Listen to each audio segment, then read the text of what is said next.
नीति, पहले तुम इस पे साइन कर दो वरना बहुत देर हो जाएगी। प्लीज मुझे माफ कर दो पार्वती, मैं सच में बेवकूफ हूँ। क्यों किया मैंने? I am sorry Parvati, I am so sorry. तुम मेरी सच में इतनी अच्छी दोस्त हो, इतना सोचती हो मेरे लिए। मुझसे बड़ा बेवकूफ और कोई हो ही नहीं सकता जिसने तुम पर शक किया। आई एम सो सॉरी, मैंने तुम्हें गलत समझा, वो भी किसी और के कहने पे। मैं खुद को माफ नहीं कर पाऊंगी। प्लीज मुझे माफ कर। कोई बात नहीं, इट्स ओके। नहीं, पहले कहो कि तुमने मुझे माफ किया, प्लीज। नहीं, मुझे मारो तुम, प्लीज मुझे मारो, मैं इसी के लायक हूँ। इट्स ओके, बिल्कुल खड़ी हो। इट्स ओके, हो गई तुमसे गलती, मैंने तुम्हें माफ कर दिया। आई जस्ट विश कि तुम दोबारा मेरे बारे में ऐसे कभी गलत ना सोचो, कभी बुरा ना सोचो। ये ना सोचो कि मैं तुम्हारी दुश्मन हूँ। पार्वती सिंघानिया जिससे दोस्ती कर लेती है ना, उम्र भर अपनी दोस्ती निभाती है।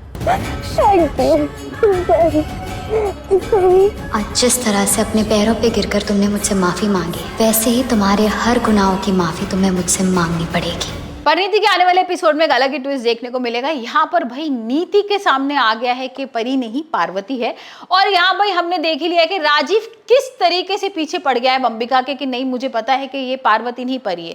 हमने देखा ही था ना किस तरीके से दोनों के बीच में बहस हो रही है। यहाँ पर भाई राजीव मानने को ही तैयार नहीं है कि नहीं मैं मान ही नहीं सकता हूँ और आप मुझसे बार बार झूठ के बोल रहे हो, लेकिन अंबिका अब ये बोल ही देती है कि भाई तुम्हें पता है कि मैंने इसको जन्म दिया है, मैं अपनी बेटी से कितना प्यार करती हूँ मैं ही जानती हूँ। और वो इस तरीके से बोलती है ना कि यहाँ पर राजीव को भी कहीं ना कहीं ये लगता है कि हो सकता है कि मैं गलत हूं। और यहाँ पर भाई राजीव एक डायलॉग भी मार देता है कि भाई ऐसा हो नहीं सकता कि कोई आदमी मरने के बाद वापस आ जाए, और अगर ऐसा कुछ हुआ है तो ये तो भाई सृष्टि ने कुछ अलग ही किया है। और इस बात को बोलकर वो चला जाता है, लेकिन कहीं ना कहीं भाई अंबिका को अब लग रहा है कि हम कुछ गलत तो नहीं कर रहे हैं, कुछ मिस तो नहीं कर रहे। और वो परी को पूछ ही लेती है कि परी तुम ये बताओ कि तुम्हें ऐसा क्यों लग रहा है कि राजीव ने तुम्हारे को धोखा दिया है। और क्योंकि भाई जितना अभी तक मैंने राजीव को जाना है, मुझे तो नहीं लगता ऐसा कि राजीव कुछ ऐसा कर सकता है। और तुमने तो पहले बताया भी था कि वो अपनी परी से कितना प्यार करता था, अभी भी वो बोल रहा है, तो तुम्हें ऐसा क्यों लग रहा है। और यहाँ पर भाई परी जो है वो बार बार यही बोल रही है कि नहीं वो जो जब वो पत्थर मारने वाला था, फेंकने वाला था, तो मुझे ऐसे लगा कि वो धोखा दे रहा है मुझे, और मुझे नहीं लगता ऐसा कि कुछ भी गलत सोच रही हूँ मैं। लेकिन यहाँ पर भाई अंबिका मानने को तैयार नहीं होती, और अंबिका उसको बोलती है कि तुम एक काम करो, तुम ना मुझे शुरू से पूरी स्टोरी बताओ